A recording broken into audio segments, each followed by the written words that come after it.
Are you planning on racing in Haines City for 70.3 Florida this year? Well, if so, we've got a video that's perfect for you.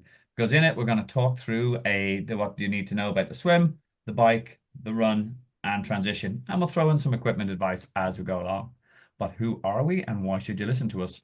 Well, first off, my name is Steven Moody or Coach Steve. I am a Ironman U certified coach and more recently a YouTuber who does reviews of 70.3 and Ironman races branded and non-branded all around the world. But how do I do that? I have, over my number of years coaching, I've managed to create a really cool network of really uh, expert coaches, race organizers, announcers, and people who just know these races inside out. So in this review for 70.3 Florida, I'm delighted to have a good friend of the show back, Coach Wendy Mader, who is going to tell us a little bit about her, and I will be singing her praises throughout the video because I'm a big, massive fan of this lady. So Wendy, you want to give us a bit of background on your coaching and sort of your knowledge of this race before we dive in? Yeah, so I've been coaching for over 25 years. I've been competing for 33 years. I haven't missed a race in 33 years. This will be year 33, and I have a race plan for 2 weeks. Multi-sport, I've done 21 Ironmans. 10 of them were in Kona. The picture of me is winning the Kona World Championship as an amateur in 2008. So I definitely have my Ironman expertise. Former collegiate swimmer, and I coach both youth teams as well as adult teams, mainly build swim confidence and the ability to run well off the bike, which I think are two things that athletes struggle with, especially if you're a beginner. Sorry, I'm just love hearting the finisher picture.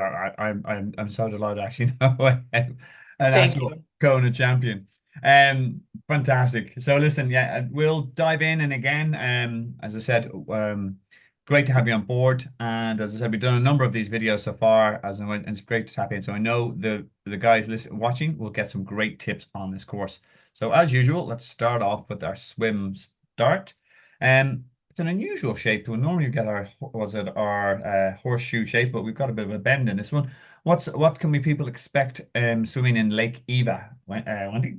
Yeah, it kind of looks like a W, from my perspective. So again, it is a pretty straightforward course. You start at one end and you exit on the opposite side of that beachy area. You go out and then you actually come back in, out again, and then you go to the finish. Once you look at a map, you're going to know what I'm talking about. But like you said, it's not a straight out across and over. You kind of go in a little bit. So it's really important to make sure you're sighting the correct buoys. I've done a race with sun in my eyes where it's been more of like a oval shaped course where instead of going straight out, I was eyeing the wrong buoy and I cut the course and I went to the buoy on the opposite side. And one of the kayakers saw me, and then I had to turn around and backtrack and go all the way back out to go to make sure I did the correct course. Yeah. And I think this is a little bit misleading because there will be turn buoys here as well, for sure. Yeah. Because this is key. This is a key part of the course dynamics. Is this typically a non-wet a wetsuit swim? The what water temperature can people be expecting, or will we be wetsuit You optional? know, this day and age, anything can happen. It's typically a non-wetsuit swim. It's fairly warm, but it could go either way, especially just being the time of year, it could cool off. So I think, if you're someone who's unsure, just kind of be prepared maybe with a core short where you're just wearing buoyancy shorts if it's a little warm, up to a sleeveless wetsuit, up to a speed suit. It's just hard to tell when you're swimming in Florida where it's going to go with water temperature. Yeah, no, absolutely. So I I think mean, average water temperature they say is like 71, 72. But again, over the years, it could go either way. I mean, I think with any race this day and age, athletes should be prepared for both wetsuit and non-wetsuit. no, absolutely. I had a non-wetsuit swim in was it Texas recently as well. Again, and so again, and I think that is you just was it have done some open water swimming practice out of a wetsuit, so you're comfortable as well. So if there is turned around and it's going to be a non-wetsuit swim, it's not as daunting.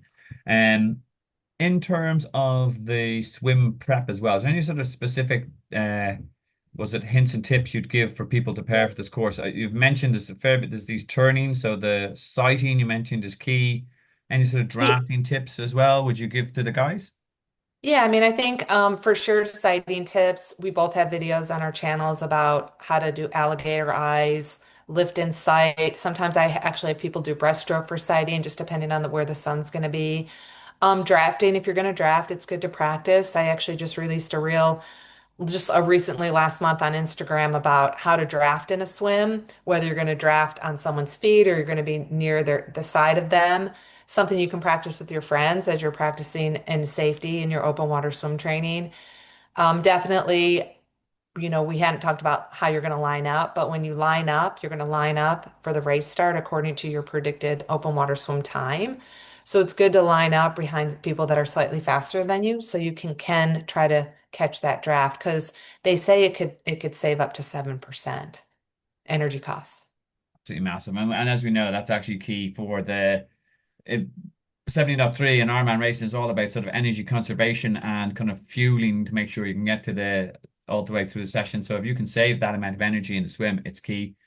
Bum, bum, bum. All right. Anything else on the? We'll talk a little bit about transition, and then we'll talk in the next. But we'll also talk about the rolling swim start. Anything else on the swim start on the swim course that you'd like to share? Just be prepared. Don't take anything for granted. Don't take for granted that it's Florida. It's automatically going to be warm. When I did Ironman Florida in Panama City Beach, Florida, it was 50 degrees at the start of the race, which is very cold for Florida in November. So just be prepared for all weather types, and just keep an eye on the forecast. Fantastic, absolutely. Okay, and just in terms of our swim cutoffs, we have a standard cutoff of an hour and 10 minutes from when you cross the timing mat, and we'll talk about there too. From when you cross the timing mat until you exit here onto the bit of the sandy, that looks like it's a bit of a sandy beach and a decent run up to transition. Right, so let's talk a little bit about the swim start. Um, Ironman in the last, I'm trying to figure out when they put this in. Is it 5 or 6 years ago? They have this innovation where they have a rolling or a seated swim start. They put this in place to stop people having the fearful experience of having a mass swim start, which used to happen when myself and Wendy were racing initially, where everyone the gun goes off and then people sort of have to all bail in like lemmings.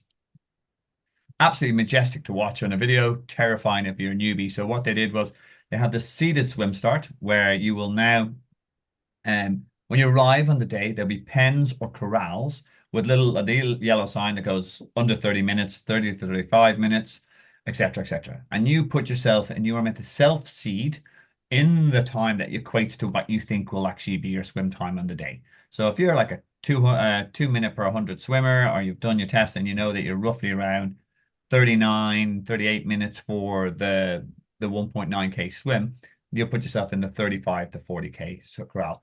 And then that allows our man to do the following. They release the faster swimmers first and just allow them to do their fish thing. This is where Wendy excels. And then keeps all the other swimmers kind of in kind of packs of roughly the same level. And this is how it works.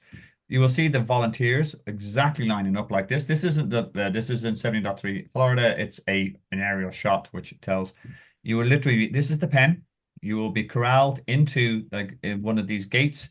The volunteers have their arms down. The machine has an audible beep of around every 5, 6 seconds. They lift up their arms, and then 4 people, or 3 people, or 5 people, depending on the number of lanes, will go in at any time. Nice and easy entry into the water allows everyone to control. What's your advice on someone who's going to seed? Was it if they're a nervous swimmer? What would and why is it a good idea? I mean, I think number one, be honest about your swim time. Don't try to think you're going to make up time and start in an earlier wave. For example, if you're a swimmer that you know you're not going to make the hour and 10 cutoff, don't think you're going to bank time by starting an earlier wave because it is timed by your chip. So let's say you started in the first wave and it took you an hour and 20 minutes. They may not catch you right away, but in the end, the timing is going to create a DNF. Another reason you don't want to start in an earlier wave if you're a slower swimmer is you're probably going to get run over. Not as bad as the mass starts used to kind of have those athletes running over slower athletes. But again, if you're a slower swimmer, that probably means you have a little bit of panic and anxiety and you're not as relaxed and you don't want anything touching you. So it's okay to start in the back. And as a less experienced swimmer, it's okay to start in the way back, farther back than you think you need just to get out of any congestion and any form of bodily, any bodies touching you. Yeah, no, absolutely. And again, also there's the benefit if you are putting yourself, honestly, you're going to be seated with surrounded by swimmers of roughly the same ability. So there's no point getting into a corral if you're a 2 minute per 100 swimmer. No point getting into a corral with someone who's going to swim 130s per 100 because you're not going to be able to draft off them. And as you correctly pointed out, if you swim beside on their hip or but like you're saving energy, which is what we're all about. So see yourself correctly, don't get swam over, and stronger swimmers have no qualms about doing it. And also it gives you a chance to swim with someone roughly the same ability and make your day a lot easier. All right. Okay. So we will move. Anything else on the swim course or the seated swim start, Wendy? No, I think we covered it. Sweet. Okay, cool. Alrighty. So it is a transition with it is a single transition, and it's also what Ironman would call a traditional transition. Some Ironman races you'll see that they talk about blue and red bags. That's what they call a clean transition. But this scenario, they just use traditional setup where you actually set yourself up with all your kit beside your bike, your runners, your helmet, etc., and you'll transition beside there. Um, what's your top tips for someone who's new to the sport and there's going to be their first ever transition one, as in transitioning from swim to the bike? What's your top tips for athletes? Number one, when you get to the race venue, know your ins and outs. Know where you're going to exit the water into transition, where you're going to know the path of getting to your bike, and then also know the path of when you come back into transition from the bike ride, where you're going to re-rack your bike where you got it, and then how you're going to run out. Some people like to I like to just note a landmark. Maybe there's a trash can or a bathroom facility or a table or a tree or something that I can remember that that's where my bike is set up because transition looks really different when you walk in there race morning relative to when you exit the water, relative to when you enter on your bike. When you do set up transition, keep it small, keep it compact. Sometimes a lot of races will give you what's called a transition towel, and that's kind of like the size that you should use to set up your running shoes, biking shoes, socks. I use a racing bib, maybe some gels or a flask is going to also be on that towel. And then I keep my helmet and my glasses on my aero bars. So I try to take up as little space as possible. If you're going to have a big bulky backpack, again, try to keep that in your space, not someone else's space. The earlier you get to transition to set up, the better off you are rather than getting there when everyone else already took up their space and possibly didn't leave you any. Yeah, no, absolutely. And I think, as I said, your ins and outs is key, as in like because you will be racking your bike the day before. And again, walking from where you're gonna actually you start in a different place for where the swim start is a bit up. Where you're gonna come out, what's that run to? You will get a numbered rack. And as you said, a large inanimate stationary object, figure out what that is. Where your actual doodle-doo, the the mount line is. Where do you run with your bike to before you can get over that mount line, etc. And off you go. And also, as I said, also think about when you're coming into T2, which we'll talk about shortly. Where's the dismount line and where you go and what that run flow will be. And 100% right. People have smartphones. Take pictures. Make sure it's nice and easy because as we all know, when we get race brain and everyone, there's lots of crowd shouting your name, etc. Your support crowd, you'll panic and you run up the wrong rack and all the rest, and you'll lose your bike and da da da, and it'll just add on minutes we don't need. Where it's nice, calm, smooth, and controlled. Uh, Yes. So I'm going to add on that. Just remember your bib number because the racks are going to be racked by bib number and they'll have the numbers. on the racks. So you just got to make sure you remember your own bib number, which is something I've forgotten in the past. Yeah, absolutely. And there's another one, another point as well, by the way, and a top tip is if you're racing with friends, the way Ironman now allocate those bib numbers, when you register, they'll print off those numbers in order. So if, like, for example, if there's 10 of your friends racing, your club mates, try to register at the same time because that means you'll be all in the same rack. And it's kind of nice on race morning where you sort of go, like you're literally like 101, 102, 103, 104. It's just a nice way of actually keeping your team together or your training buddies.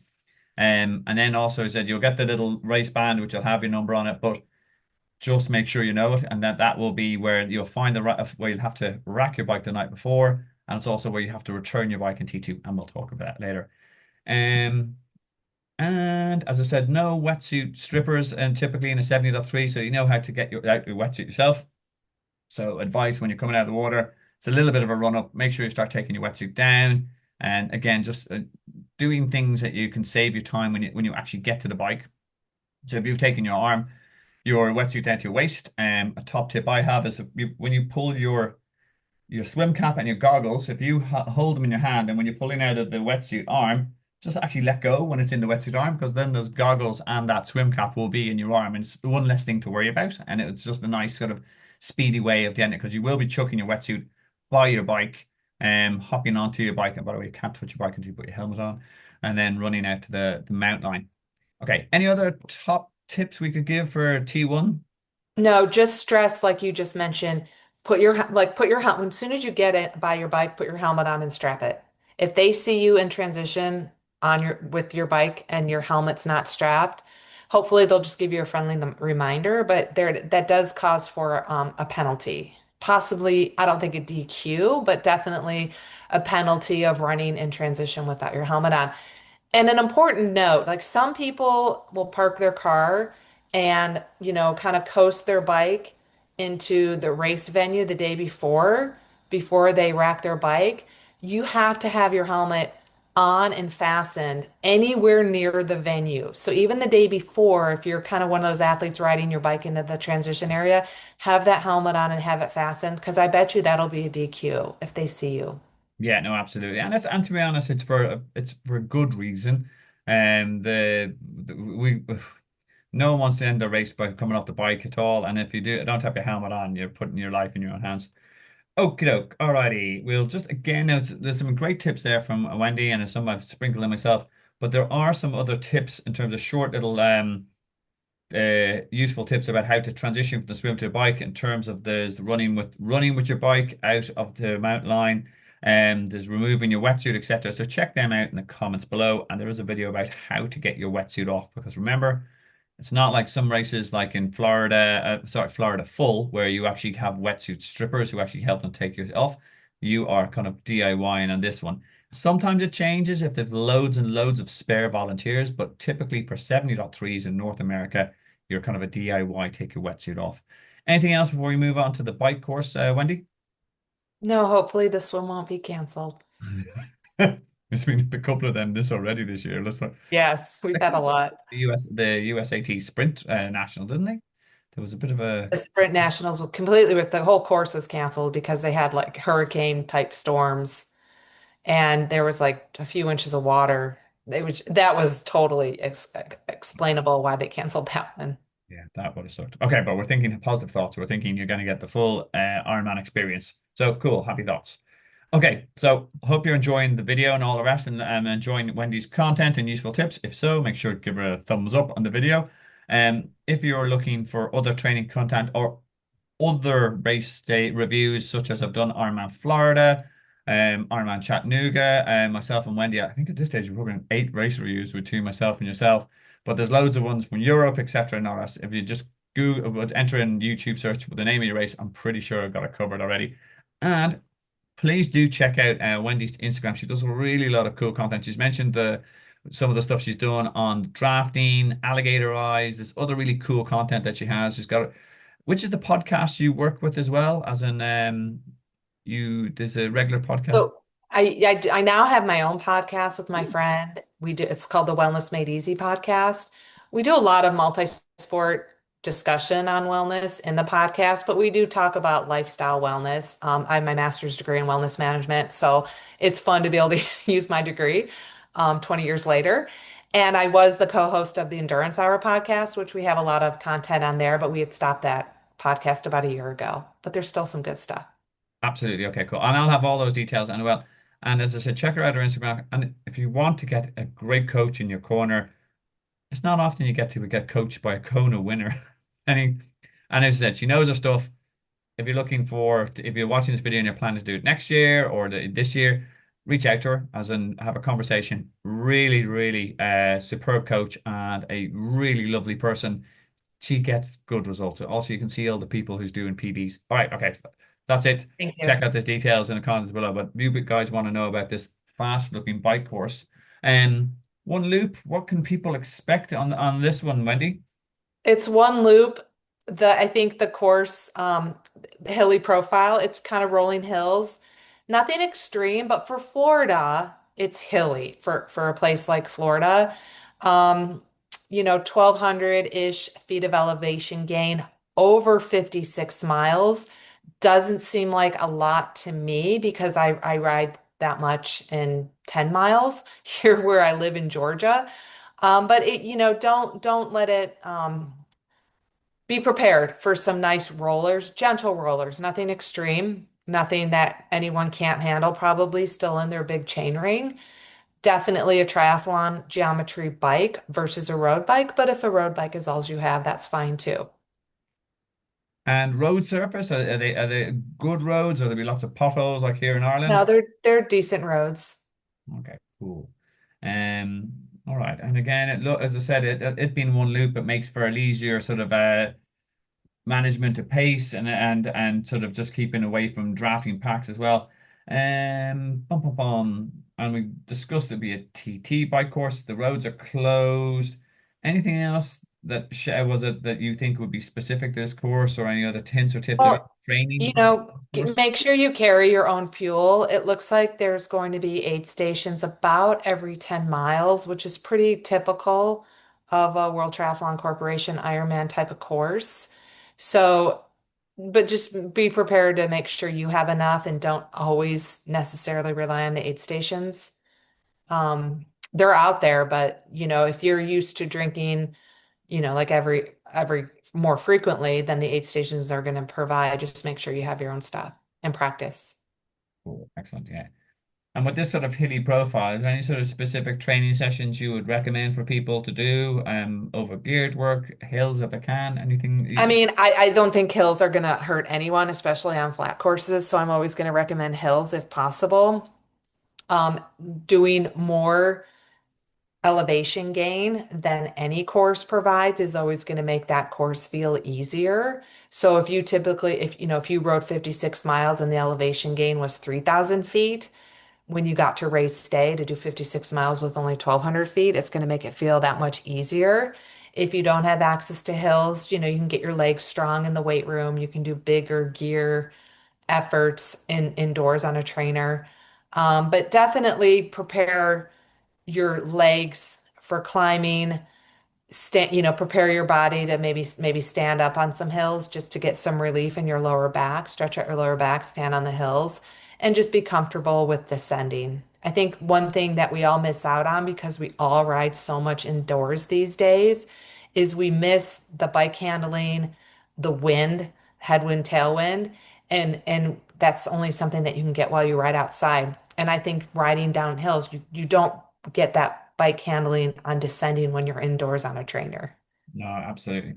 And that's another point as well. This course, there's not an awful lot of sharp corners on it. There's these, but they look like they're more than not 100, was it 90-degree turns and all the rest. So I think you're right. The real technical element will be these ascents here, where you're making sure that you're not losing a lot of speed by braking too much, but descending practice will be key as well.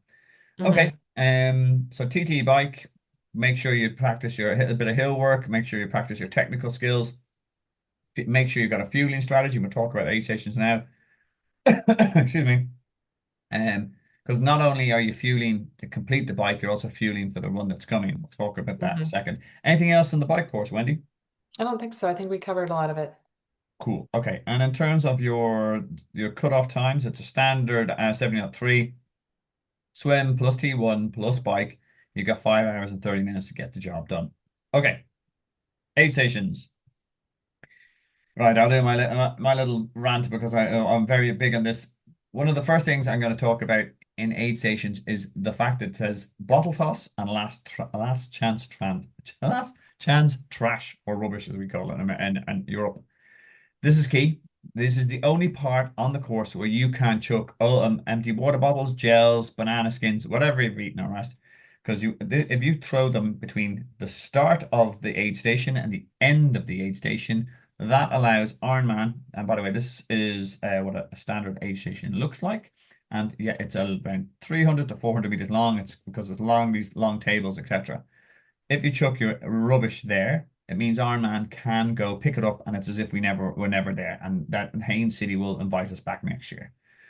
If you don't, two things will happen. One, you'll get seen by a marshal and you'll get disqualified, and it's the dumbest way to get disqualified in a race. They're very strict on this. If you chuck your bottle outside of an aid station, and the marshal sees you, you'll get DQ'd. Two, you'll be known as a dick in the traffic community. We're very conscious we are visitors in Haines cities. We want to be able to come along and as if we never arrived, never were there. Ironman very good at this roadshow that they pop up, they go away, but they can only do that if we help them with that and only litter in the same place. Otherwise, how an aid station works is there will be volunteers at these tables with bottles of water. Typically, was it 750 ml bottles that will fit into a standard bottle cage. They will have pre-mixed mortal hydration in these bottles as well. They'll have food, bananas, energy bars. They'll have mortal gels. That still seems to be the way. And then, as I said, then there's also, if you've missed the water bottle, missed the mortal hydration, they will have a second chance to grab it. There's also toilets here as well, so you can stop if you want. But these places are what I would call high risk and high reward. Start off with the risk part first. Lots of moving parts. As I said, people can throw bottles and people are knocking bottles out of volunteers' hands. Bikes are moving in, bikes are moving out, um, and there's volunteers stepping out. If you do not communicate, if you do not slow down, if you have not practiced getting a bottle and securing it into a bottle cage, people can end up crashing. So it's risky, and this is where you have to be switched on. You have to communicate with your fellow athletes, you have to communicate with the volunteers. It's high reward. You will need fuel if you're not carrying everything, and hydration if it's hot. You'll need water to keep yourself on top of it. You need isotonic for mortal hydration, and that's how you will fuel for the bike and will fuel for the run. So, anything you want to add there on aid stations, Wendy, or anything else you think I've missed? Well, I think some people are going to be carrying like their own powder fuel in a baggie and they're going to stop in a aid station and pull over and either refill their hydration in front or in back or grab a water bottle and do that. So just again, be aware of people stopping. If you're one of those persons that you plan on doing that, what I suggest is you go through the aid station and pull off at the end of the aid station, which is usually where the porta john is. And then, make sure you're safely in your own space, doing whatever you need to do with your fuel, and you're not in anyone else's way. Yeah, 100%. And it is allowed to stop as well. But again, it's back to that communication. Most people will slow down, try to grab a bottle and go on the fly. Like the experienced athletes and the faster guys will not want to stop themselves. But that doesn't mean you can't if you're nervous and you want to just stop. And as I said, you have your own hydration mix, etc. And you want just access to the water. But tell people what you're doing. Don't assume that the guy behind you knows that you're stopping and pulling in. Shout it out because I'm pulling in, I'm stopping. Then it's on onus is on them to go around you rather than, and I've seen it before happen in races and 70.3s over here in Europe. Someone just slams on the brakes, doesn't say anything, and there's a guy right up their backside.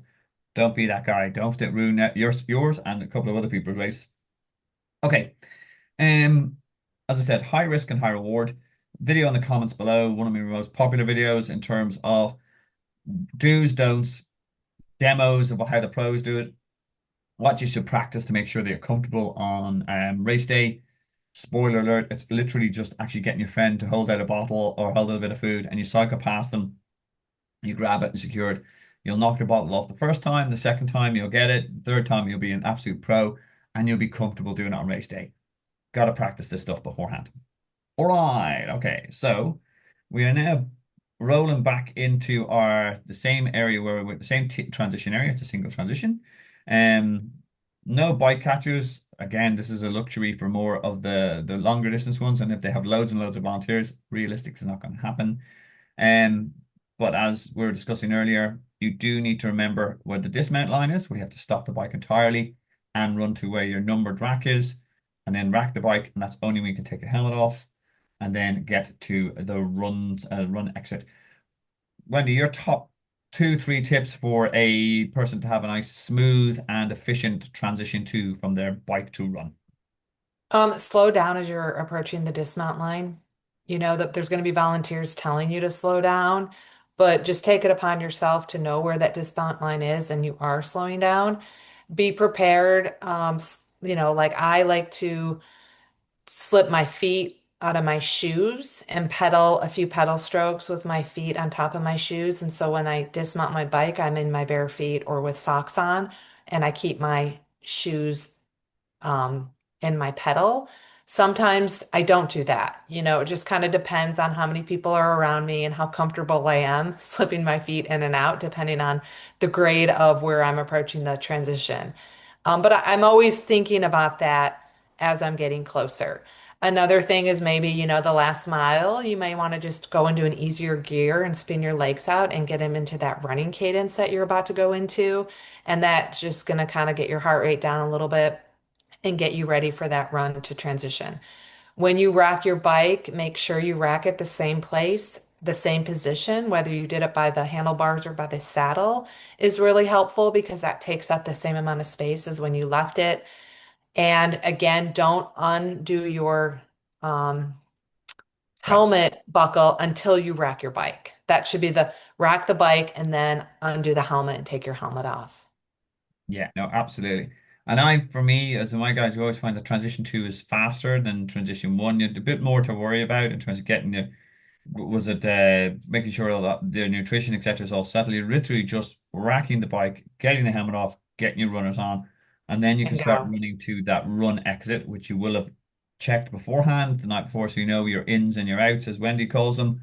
And we have a phrase NGHIT2. Nothing good happens in transition two. Do not sit down. Do not stretch your hamstring. Do not have a conversation with some guy thinking, I was way faster bike than expected, or did you see that happen? The only thing that lives in transition two is other people's problems. You need to get on it, and you can therefore just the minute you have your runners on, start running. You can take a gel as you run. You can put a cap on, and you put your sunglasses on when you're running. And the faster you start running and moving towards that run exit, it means you're on the run course. You're heading towards the first aid station. You're heading towards the finish line. Nothing good happens in T2. Make it good stuff happens at the finish line. Let's get there faster. Any other transition to tips, Wendy? One thing I want to mention is because a lot of beginners don't do this, wear sunscreen. If Okay. you, for some reason, forget to put sunscreen on before the swim, there's usually some sunscreen and volunteers to help you put it on in the T1 or T2. When you exit T2, there is a water station, and a lot of times that'll have sunscreen on the table. But just make sure you reapply and put it on, especially if you forget to in the beginning. That's really important. Here's what I do, by the way, as well, and I'm pretty sure hotel rooms and Airbnbs hate me for it. I always put sunscreen on the night before I go to bed because it's something that you very easily forget. Now, it's sort of it's on and it's sort of like it's kind of soaked in a wee bit. I do top up in the morning, but it's something that I Uh-huh. definitely think. And yeah, it does make if it's that really sort of messy sunscreen, it kind of has that like the sheets look like they're they've got a tan. But 100% it's key, especially in a race when it could be nice and hot in Haines City. Any other Yeah, top and like you had already said, I like to grab my hat, my glasses, my glasses, and my racing bib, and I'm putting that stuff on as I'm running out of transition. I don't stop and do that. That's just something I'm doing as I'm running. Absolutely. Cool. So there's a couple of other short little tips, mainly the stuff that's Wendy covered again. But again, as I said, she's covering some great stuff here. But if you kind of forget and want to top up your knowledge, there's some shorts down in the comments below from transitioning from bike to run. And we're out on the run course. We have got what's it, how many laps of this? This is two loops.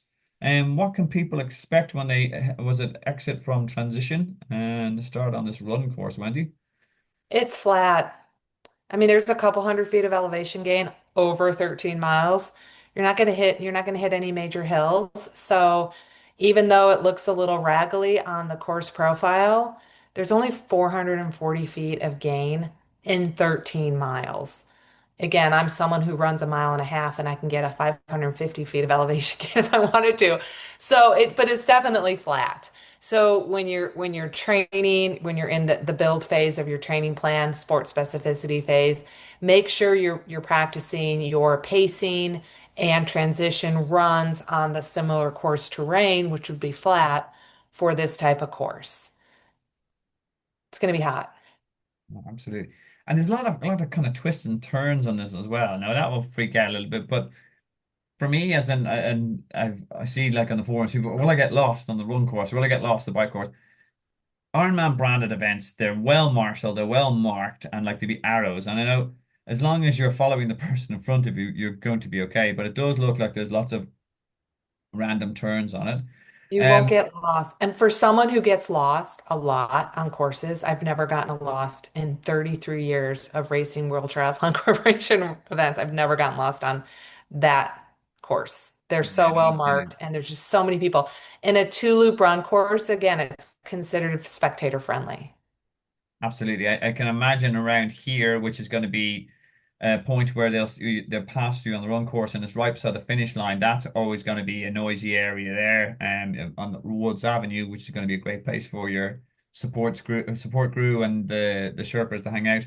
But and again, road surface, it's mainly looks like it's going to be concrete and tarmac, and the rest it doesn't seem to get off road at all. No, mainly concrete. Cool, excellent. And again, another thing to point out is there's plenty of aid stations as per kind of the standard fare. It's one every kind of mile, because and these will have as much of the kind of mortal hydration water, won't be in bottles, they'll be in cups this time. And there'll be bananas. They'll also have cola or Coke as well, and salty snacks as well. For me, I tell my guys never miss an aid station because you're topping Mhm. up your whatever glycogen or fuel levels you have.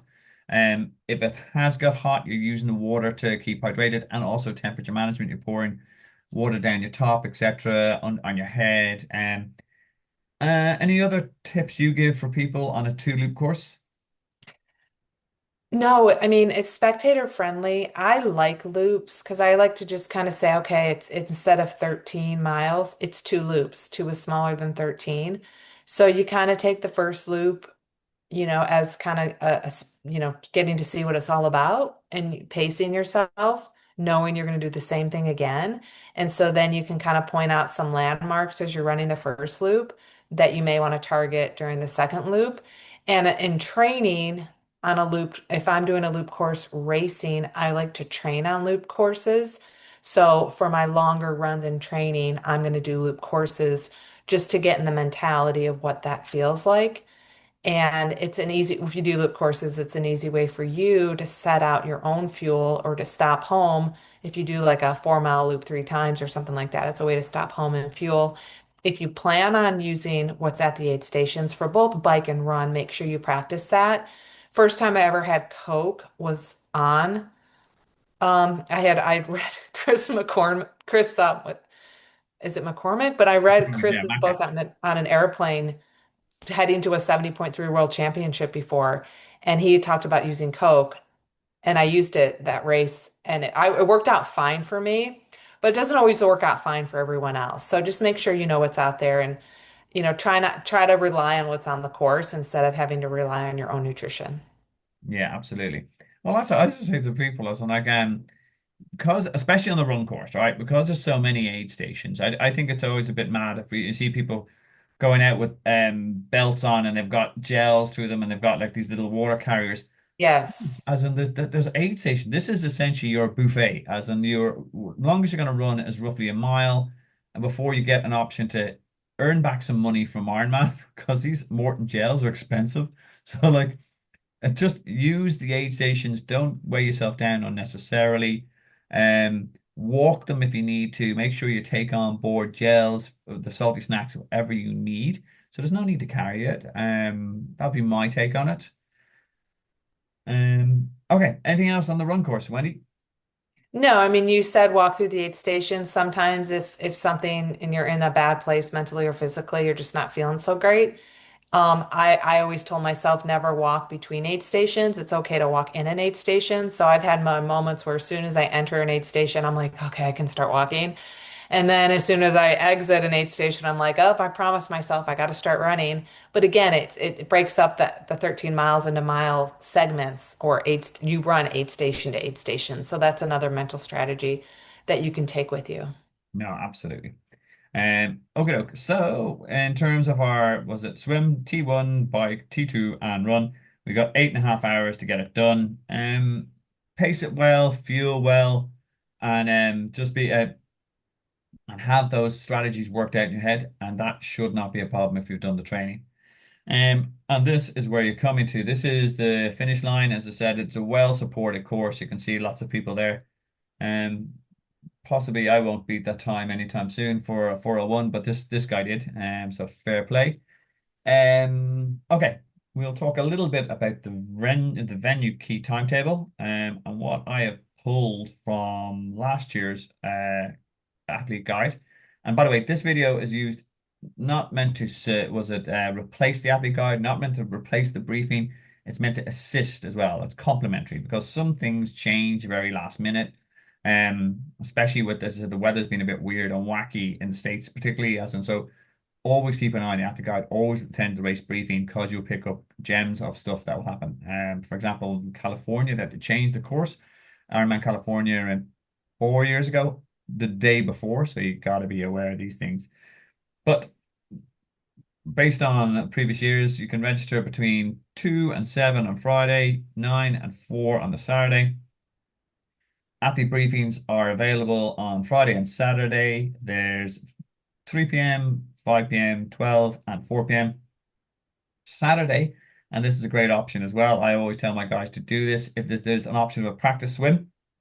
So you get used to that water temperature, what the clarity of it, etc. And you can the boys will be out the day before, but I wouldn't recommend swimming the entire course. Just swim enough to get those sighting points that Coach Wendy highly pointed out are really key. So make sure you have an idea where they are and take advantage of that.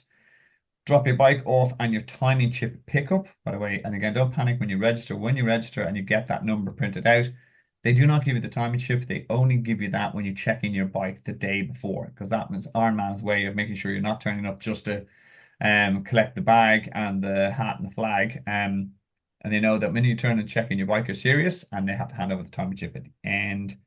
Race morning transition opens at 5 and it kicks off the fun track of 7. What's your advice to first timers for getting set up on race morning, Wendy? Any kind of top tips you have in that regard? Race morning, get there at 5. You know, it opens at 5 for a reason. You may have be, even though you're experienced, you're probably not going to need any more sleep. You're probably going to be up at 2 or 3 in the morning. Get there at 5 just in case you need to check on any mechanical issue that happened overnight on your bike, like a flat tire. You're going to have plenty of time to change it yourself or take it to the bike mechanic on course to help you. It's plenty of time to stand in line for the porta johns a couple times before you enter the water and just to, meet people, chat with people. There's always people that are you're going to have your bike next to giving out soliciting advice, whether you want it or not. But I think it calms your nerves just to get there early. Because again, what's the alternative? You're sitting in your hotel room not being productive anyways. So get there early, make sure you have a plan of when you're going to eat your breakfast, what and how much you're going to eat. If you're going to choose to have a snack before you enter the swim. And as far as like getting there before the race, if it's a Sunday race, I'd get there by Thursday at least. So you can have Thursday as kind of a flex day before you start going to any registration on Friday. And then, if it's a new venue, if it's a vacation venue, plan on doing all your vacation fun stuff after the race, not before the race. Yeah, no, absolutely. I'm a big fan of getting to a race a few days early. I don't know if you saw that. Well, in Europe recently, Tallinn happened this weekend, but there was a couple of flights that actually just didn't have any of the bags. So people who are arriving in on a Friday for a Sunday race, they had no bags, and let alone bikes. So a couple Oh, of the airlines messed up. So, but that doesn't become an issue if you're, say, it's a Sunday race and you arrive on a Wednesday or Thursday. You've got a couple of days and a couple of extra flights that will actually get out. And you don't want to add to those stress levels. You go, oh my God, I don't have a. I felt terrible. People were posting up looking for bikes and tri suits and everything on. Oh, the stress of it. Put too much effort in training. Why would you was it put yourself under stress? And Haines City is a nice spot. And as you said, do the kind of do the racecation activities afterwards because us athletes don't want to be on our feet too much. So like the kids want to go walk to a theme park and we're like, well, actually, I need to sit down. But once you've done the race, you're walking around, you finish your t-shirt, great time to wander around and check out the all that Haines City has to offer. Right. Okay. Anything else we'll have on race morning or no, just get there early fantastic? and 100%. just be prepared in case you have a flat tire or any other bike issue. Yeah, and we've discussed this as a, like if you're there at 5 o'clock and you find that your bike is flattened overnight or something's gone wrong, and even so though you if you have an hour and a half to get it fixed, that is not a stressful moment. It's a really stressful moment if you turn up at 6:15 and you're trying to find the it was a mechanic and there's a big queue to the mechanic. That becomes stressful, and all you're doing is losing energy that you should be pouring into the swim, the bike, the run. Get there early. And as we've discussed before, when you transition morning and race day is cool. There's loads of energy. You haven't slept the night before anyhow. You get to chat to people, you get to talk to people. So getting there early. Okay. All right. Before I wrap this up, again, I always feel it's really important. Big shout out to Wendy. She is a top coach. She is a top lady. She gives up their time to talk about these courses and all the rest, and we can give you the information. So please, oh, and she's very generous with her time. So if you have questions on the course, ping her. But you know what? The real clever, the smart people are pinging her and asking her about how her coaching could work for you. Not a sales pitch, but as I said, just common sense. You can see she knows her stuff. She's walked the talk. She's talked the walk. She's won stuff. Um, Fantastic lady. You would do so much better than to get her, and you could not do better to get her in your corner. So have a conversation if you're looking for a top coach. And that's her details. I'm gonna have her Instagram and her podcast stuff. I'll add more of that stuff in the comments below so you can access it. You can even get her Instagram. I follow and I'm learning stuff from her Instagram. I love it. Wendy, thank you again so much for having myself. Always love chatting to you. And on the viewers, this has been another brilliant review. Any last minute tips for a nervous newbie or someone who's looking for a PB on that course? As I tell my athletes, race it like you trained it. You put in the training, make sure you come up with a race pace plan and a fueling plan that you practiced in training. So when you arrive race day, it's just another day of training. Enjoy it. Make sure you smile with your arms up at the finish line. Ah, brilliant. Love that. Okay, we will leave it there again. Thanks, Wendy. Have a great rest of the day. Thank you, you too.